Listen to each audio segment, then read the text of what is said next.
Então, 1 Samuel capítulo 7, versos 1 e 2 diz assim: Então vieram os homens de Kiriate Jearim e levaram a arca do Senhor e a trouxeram à casa de Abinadab, o outeiro, e consagraram a Eleazar, seu filho, para que guardasse a arca do Senhor. E sucedeu que, desde aquele dia, a arca ficou em Kiriate Jearim, e tantos dias se passaram que até chegaram 20 anos, e lamentava toda a casa de Israel pelo Senhor. 2 Samuel, no capítulo 6, verso 11. 2 Samuel, capítulo 6, verso 11. Pode ler. E ficou a arca do Senhor em casa de Obed-edom, o geteu, 3 meses, e abençoou o Senhor Obed-edom e toda a sua casa. Amém.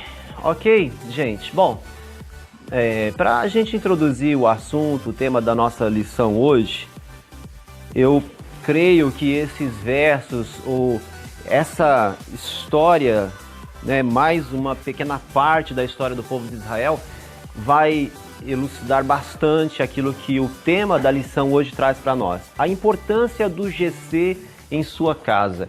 E a bênção que traz a ideia de um GC na sua casa, a questão espiritual que envolve você ter um grupo de célula que na realidade é um encontro da igreja, é um momento de adoração como corpo, que é o que nós fazemos aqui. A importância exata desse momento aqui que nós estamos tendo, de estudo, de adoração, de louvor. A revista está tentando trazer para nós o quanto esse contexto aqui é um contexto abençoador. Tanto quanto você estar na igreja, você participar dos cultos, participar dos trabalhos, dos eventos todos. A realidade, amados, é que é de fato um momento agradável isso que nós vivemos. Sabe, a célula é um momento agradável. A célula é algo que edifica a nossa vida. É algo que nos abençoa. É agradável você estar no meio do corpo e você desfrutar das bênçãos, você ouvir testemunhos, você poder meditar na palavra, cantar as canções, os louvores em grupo. Isso é um contexto de bênção para a nossa vida. É uma realidade, espiritualmente falando, sobrenatural. Por quê? Aqui acontecem milagres na nossa vida, essa aqui é a grande verdade. Aqui acontecem grandes milagres, tanto quanto em grandes cruzadas, onde milhares de pessoas se encontram. Sabe, quando você vê aqueles pregadores muito famosos, de nomes conhecidos, e você vê aquela multidão, ótimo, Deus opera no meio daquele povo. E Deus opera no meio de um GC, da mesma forma, igualmente. Porque onde houverem 2 ou 3 reunidos, estou eu no meio deles. Então veja que a importância ou a realidade do GC, espiritualmente falando, é algo esplêndido para nós, é algo extraordinário para nós. É algo que nós podemos chamar de um grande e um enorme privilégio. Claro que nem todos nós têm essa noção, claramente, porque nem todos nós têm um GC em casa. Claro que também tem muitas outras questões que às vezes envolvem questões de família, a disponibilidade, claro que tudo isso é compreendido. Mas talvez a grande maioria de nós hoje como igreja não tem talvez o desejo de ter um GC em casa, talvez muito mais pela falta do discernimento, do conhecimento, da ideia espiritual que existe, que rodeia uma GC, um grupo de célula, um ponto de pregação, um momento de culto, seja lá, cada igreja chama de um jeito. Da igreja de onde eu vim era ponto de pregação. É diferente de um GC? Não, fazia a mesma coisa que nós fazemos aqui. A ideia é ressaltar a importância que existe no momento em que a igreja se reúne para cultuar. Esses 2 textos que nós lemos aí traz a história de Abinadab.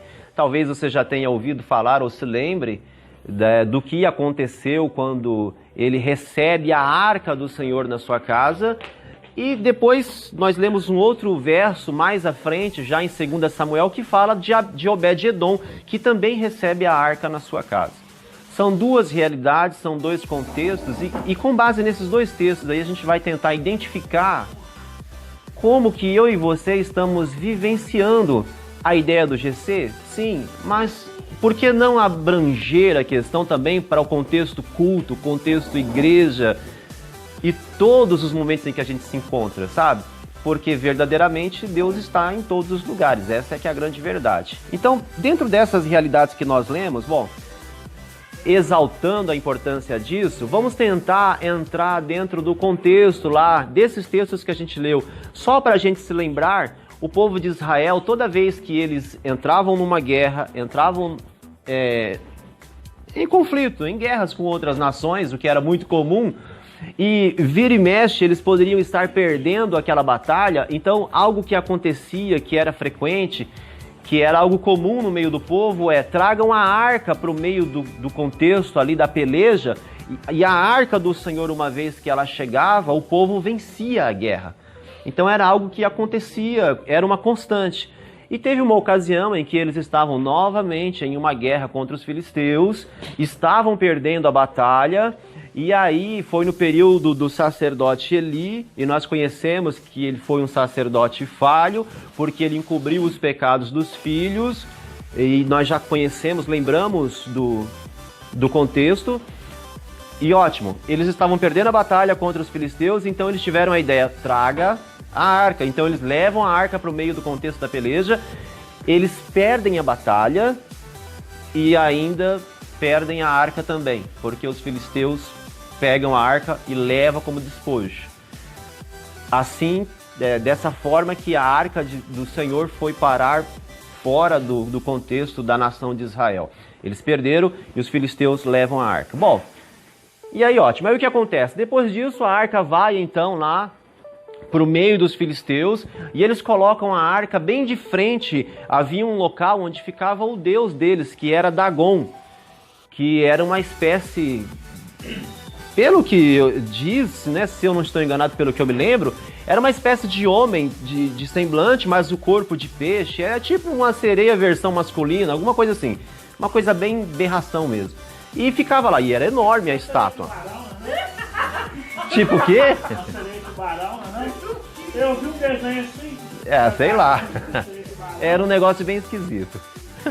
Beleza, aí tava lá. E eles colocaram então a arca lá embaixo, né, no pé dessa grande estátua do deus dele, né, de Dagon. Meu Deus, bati. Desculpa, Davi.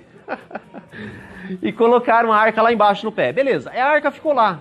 E aí, num dado momento que eles vão lá para adorar o deus deles, eles veem que a estátua gigantesca estava caída e havia se quebrado, se partido. Bom, ótimo. Aí eles entendem que talvez alguém foi lá, algum descuidado, bateu na estátua, enfim, beleza.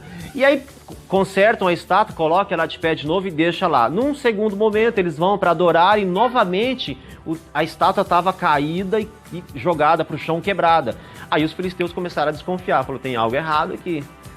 Eles viram, essa arca aqui não está dando certo, sabe? Nós vamos ter que se livrar disso. Bom, enfim, pega a arca, leva para uma outra cidade, mas ainda uma cidade filisteia. Beleza, aí começa a vir pragas sobre o povo, e tem uma praga de ratos que invade as cidades dos filisteus todos, uma coisa terrível, e eles ficam já meio que agoniados, e não bastasse isso, começam a surgir tumores no meio do povo, ou seja, o povo estava morrendo, e eles deduziram que aquilo tudo estava acontecendo por conta da arca. Então o que eles fazem? Juntam os sábios lá, falam, o que nós fazemos com essa arca, porque não está dando certo esse negócio ficar aqui, nós temos que desfazer disso. Aí os sábios entram num consenso, nós vamos fazer o seguinte, nós vamos devolver essa arca. Eles tentaram dar para alguns outros povos, mas ninguém quis. Ninguém, porque já estava sabendo do que estava acontecendo. E aí eles falam, vamos devolver então. Arrumaram lá uma carroça bonita, nova, colocaram uns boi bonitos, colocaram a arca em cima, colocaram o ouro e uns presentes e umas coisas, porque eles aprendiam, eles sabiam servir ao Deus deles entregando ouro, entregando coisas, né? Assim que eles faziam. Então eles acharam que tinha que fazer assim também com o Deus de Israel, né? Porque que estava ali representado na arca, coloca a arca em cima da carroça, põe os ouro, põe tudo e coloca os bois no rumo de Israel e deixa embora. E a Bíblia diz que os bois foram sendo conduzidos, foram direcionados e foram realmente para a cidade de Israel. E quando ele encosta por lá, ele vai encostar justamente nas proximidades ali de Abinadab, aonde ele estava. Bom, enfim, a arca acaba que vai para a casa de Abinadab. Ficou decidido assim.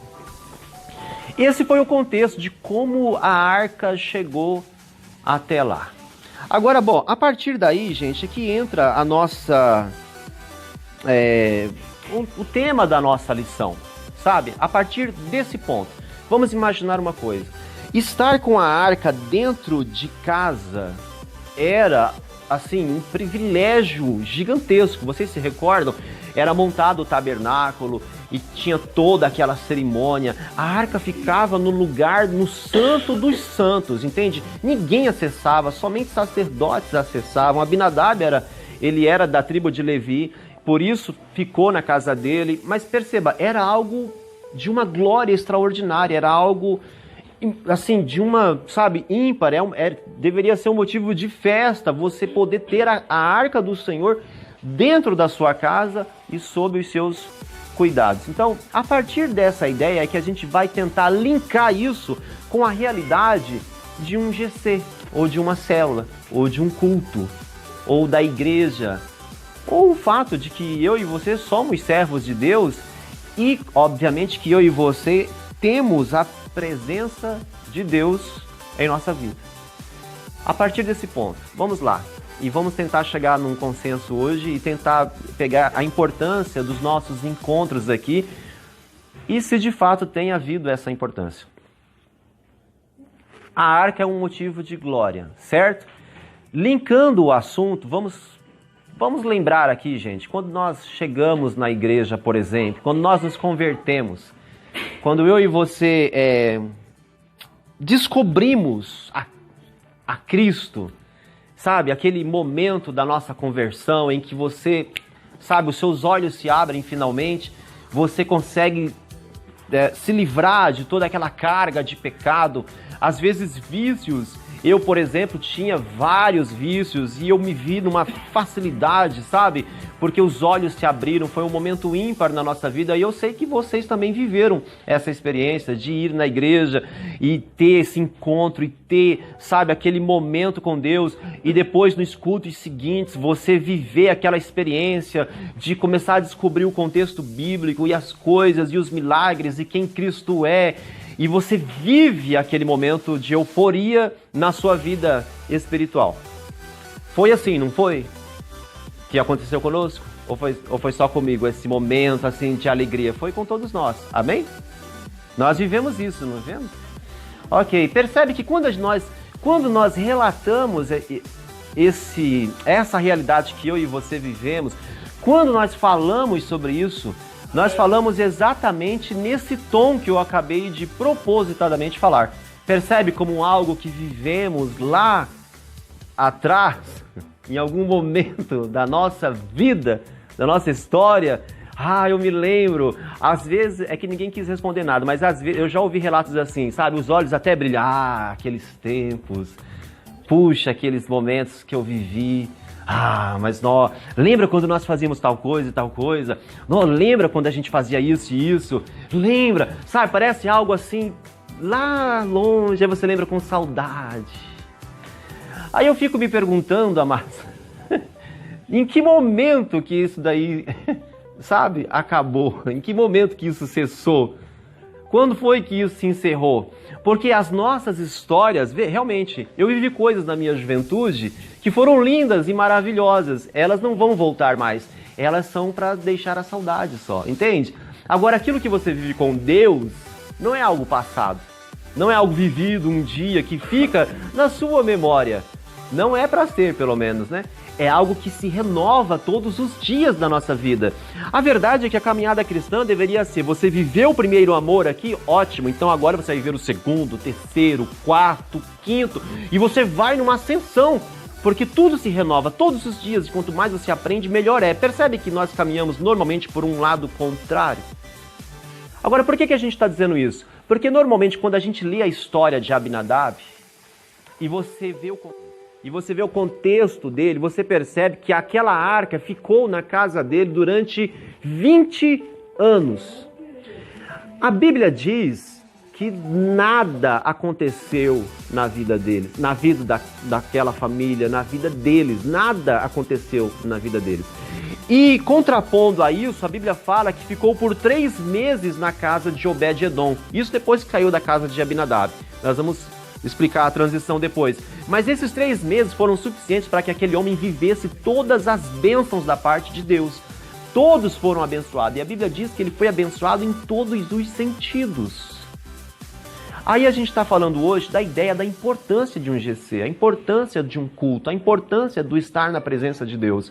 E com isso nós fazemos uma pergunta, algo que me vem à mente será que alguns de nós, eu tenho certeza que boa parte da igreja está nesse contexto, mas vamos entender que a nossa célula não está vivendo essa realidade. Mas veja, será que alguns de nós aqui não estão vivendo no exato contexto de Abinadab? Mas qual que era o contexto dele? Pensa, a arca chegou na casa, certo? Dias de glória, sabe? Dias de, puxa vida, que privilégio, que honra. É o momento da descoberta. Agora pensa no dia a dia deles, entende? Todos os dias vendo a arca. Todos os dias. Gente, era a arca, eles não colocaram ela no fundo, no porão da casa. Entende? Certamente ficou num lugar vistoso, porque era a arca do Senhor. Entende? A própria presença de Deus. Pensa, estava certamente no meio da sala, talvez. Eu não sei, mas certamente num local de honra. Agora, o detalhe da história é que todos os dias eles estavam ali convivendo com aquela arca. Vendo a arca. Entende? Há uma tendência de que, se nós não cuidarmos, é claro, da nossa fé, de que talvez eu e você tenhamos caído nessa mesma realidade, sabe? De todos os dias você está lá, todos os dias você está vendo, todos os dias. E aí dá um ar assim, uma ideia vem à nossa mente de que você está vivendo situações ou experiências que são repetitivas, sabe? É sempre a mesma coisa. Nós costumamos dizer assim, eu não vou ao culto hoje, porque amanhã tem culto. Percebe o que a gente faz?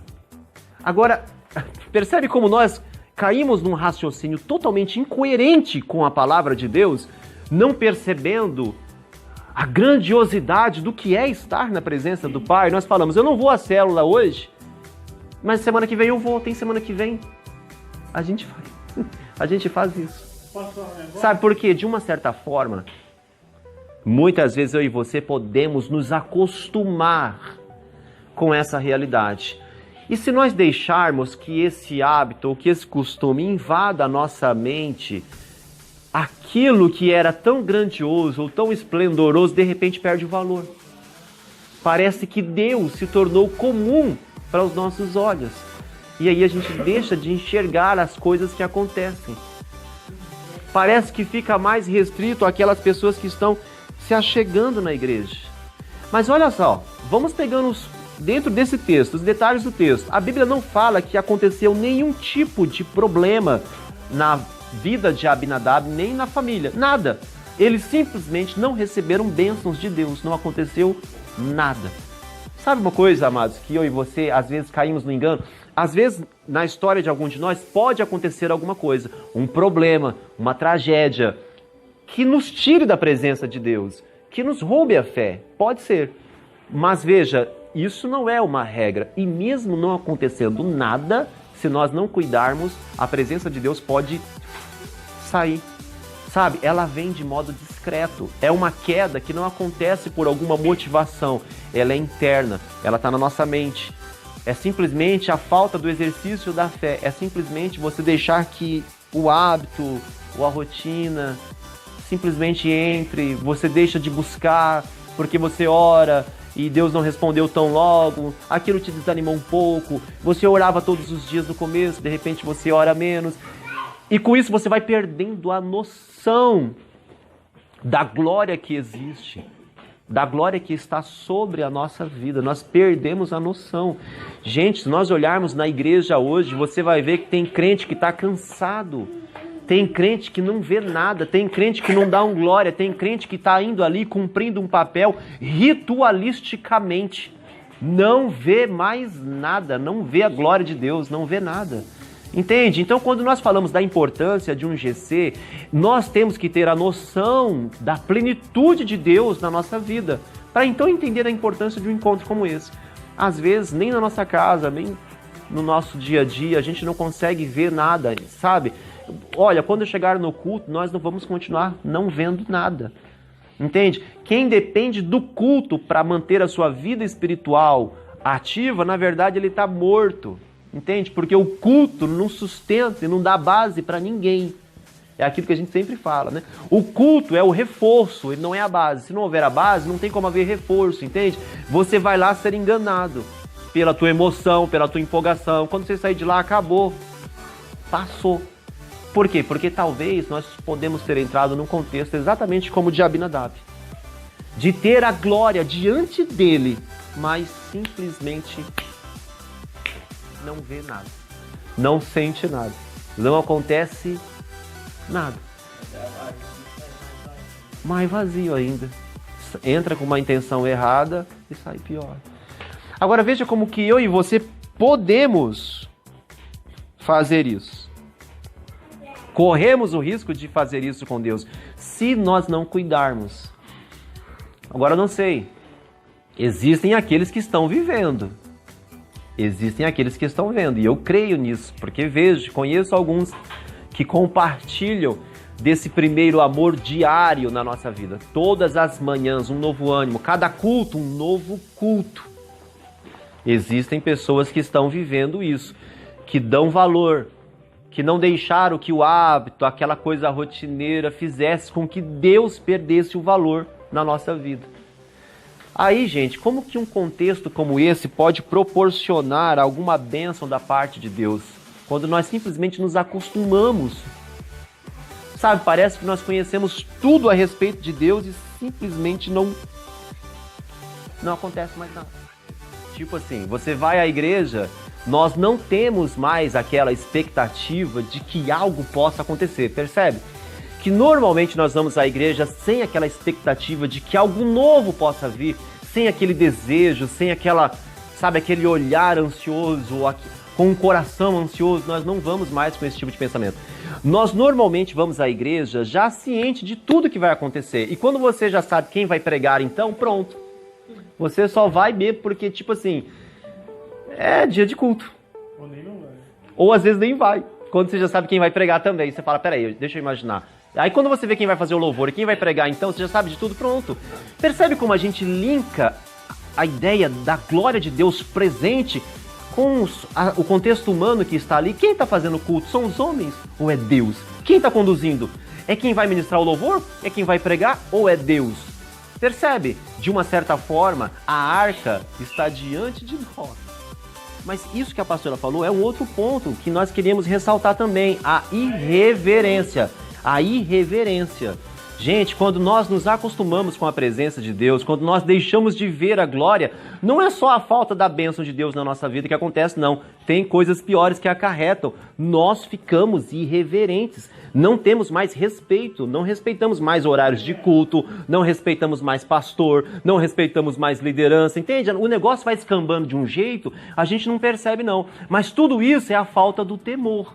É a falta de perceber que naquela igreja onde eu e você nos reunimos, não é para adorar a homens, e não é um encontro para homens, mas para Deus. É Deus quem está naquele lugar, entende? E às vezes nós não temos mais essa noção. Então o que acontece? Acontece murmuração, acontece crítica, falatório, fofoca, WhatsApp, Facebook, tudo acontece ali dentro daquele culto. E Deus está onde naquele lugar? Entende? Perdeu, nós ficamos irreverentes, entendeu? Nós ficamos displicentes, porque não tem presença de Deus, porque quem está pregando não é do teu gosto, então Deus também não está naquele lugar. Percebe o que a gente faz? Tudo isso se dá quando eu e você não percebemos a grandeza do que está acontecendo, tal como fez Abinadab. Tinha a arca na sua casa e não acontecia nada.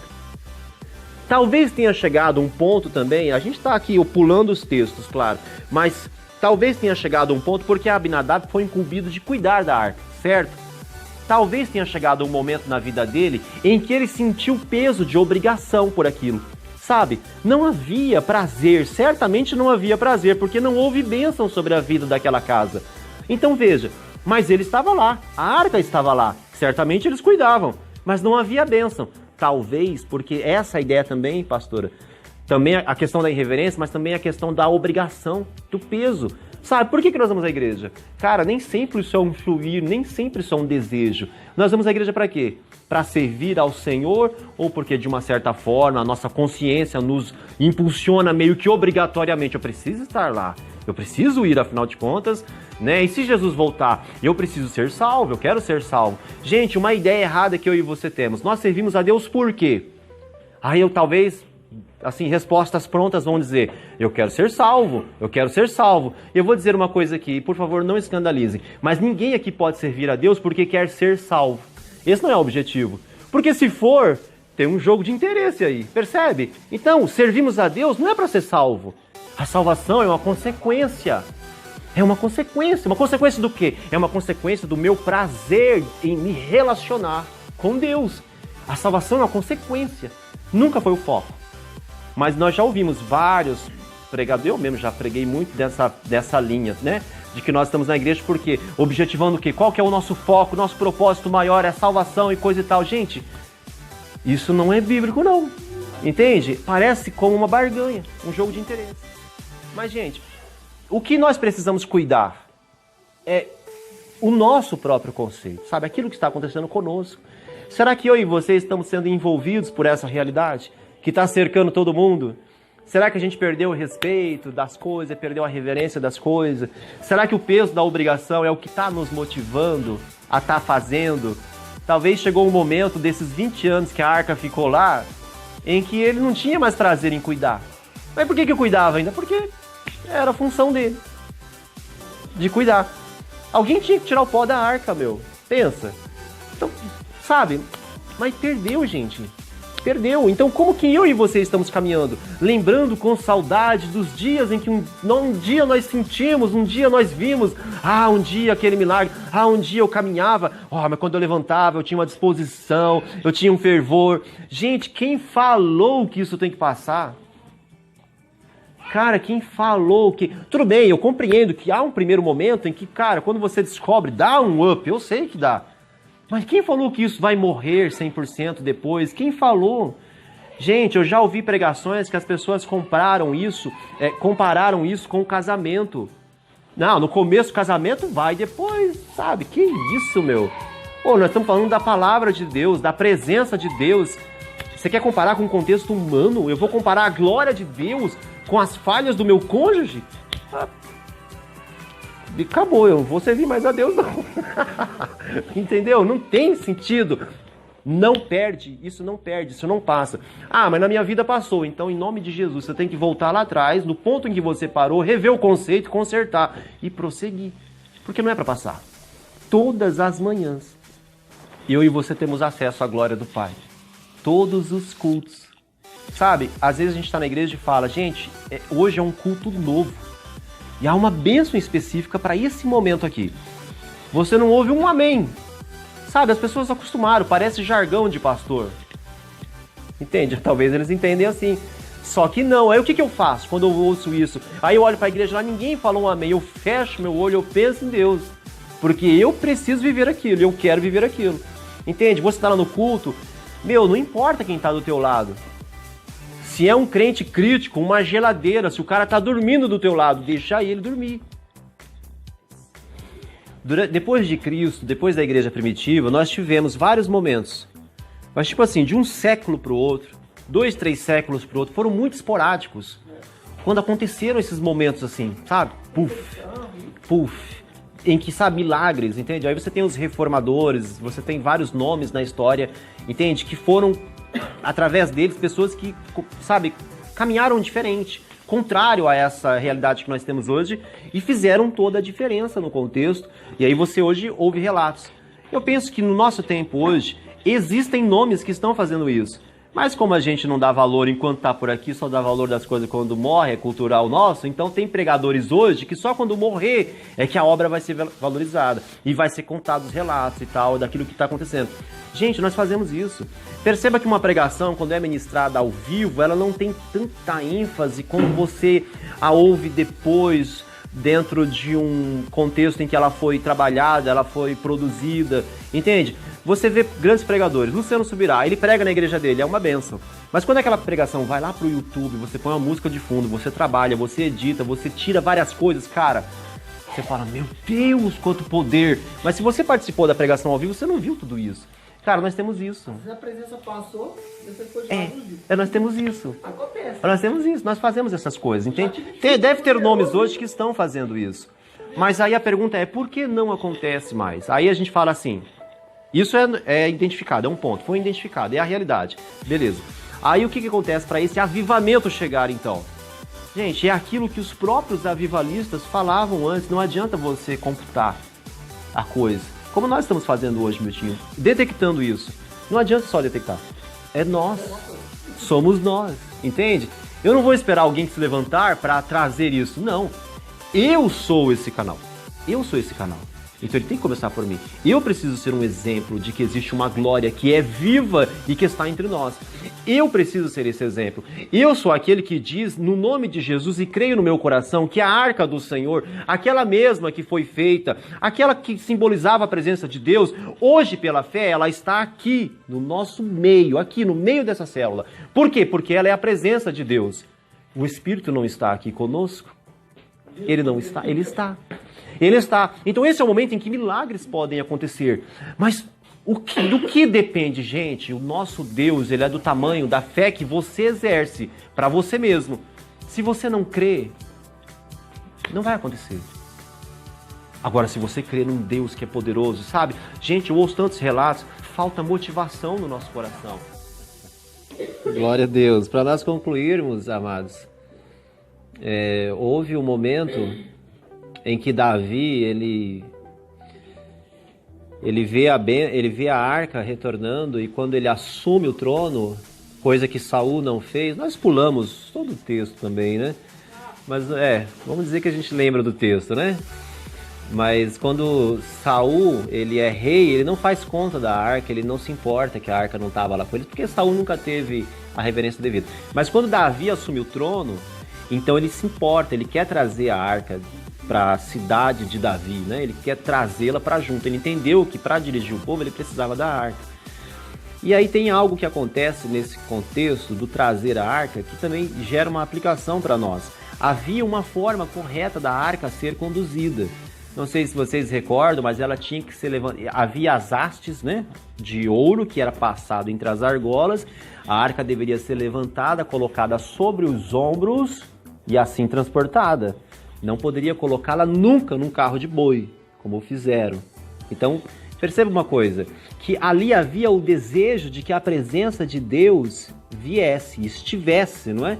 Mas a forma de conduzir estava totalmente errada, ou totalmente incoerente. E aí eu estava lembrando dessa passagem, e dentro do que nós falamos aqui, veja se isso não gera para nós também uma aplicação e um ensinamento. Todos nós queremos a presença de Deus, não queremos a presença da arca gloriosa na nossa vida, não é? Beleza, mas de que forma? E de que meios, né? Como que nós estamos transportando, vamos dizer assim, como o que eu e você temos feito para que de fato a arca esteja no nosso contexto e trazendo bênção para a nossa vida. Talvez a gente esteja fazendo exatamente como eles fizeram lá. Colocar em cima de um carro de boi, não era para fazer aquilo. Aí o boi deu uma escorregada lá, a arca vai me dar uma escorregada também, e o Zá vai e mete a mão na arca numa boa intenção de protegê-la e é fulminado. Percebe, amados, que a coisa quando ela é feita de modo errado, não vai dar certo. Entende? Então a gente também tem isso conosco, a gente quer a arca, quer a presença, mas a gente não está fazendo, sabe, jus a isso, ou vivendo o contexto adequado. Nós precisamos da motivação certa, do entendimento claro e correto, para que a bênção chegue até nós. Mas eu e você, como nós falamos antes, nós precisamos da motivação correta.